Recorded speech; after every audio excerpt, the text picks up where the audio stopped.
இன்றைக்கி நம்ம பார்க்க போகிற பதிவு என்னன்னு பார்த்தீங்கன்னா 9 லட்சம் பேர் வெளியேற்றம் பட்டிருக்காங்க. ஜப்பானுக்கு சுனாமி எச்சரிக்கையும் விடுக்கப்பட்டிருக்காங்க. அது மட்டும் இல்லாமல் ரஷ்யாவில் நிலநடுக்கம் ஏற்பட்டிருக்கு. இதை பற்றி முழுமையாக இந்த பதிவில் பார்க்கலாம். வாங்க வீடியோக்குள்ளே போகலாம். ரஷ்யாவை தாக்கிய சக்தி வாய்ந்த நிலநடுக்கத்தை தொடர்ந்து ஜப்பானில் சுனாமி எச்சரிக்கை விடுக்கப்பட்டது.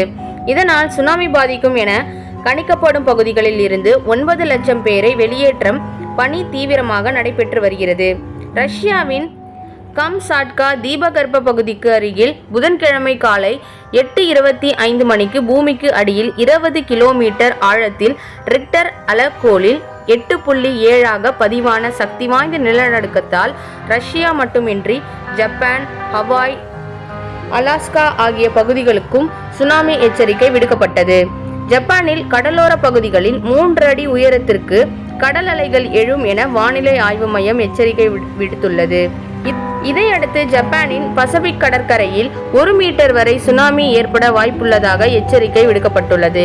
ஜப்பானின் வடக்கு திசையில் உள்ள தீவான ஹோக்கைடாவின் தெற்கு கரையில் அமைந்துள்ள டொகாஷியில் 40 சென்டிமீட்டர் சுமார் 1.3 அடி அளவுக்கு அலைகள் மேல் எழும்பியதாக ஜப்பான் வானிலை ஆய்வு மையம் தெரிவித்துள்ளது.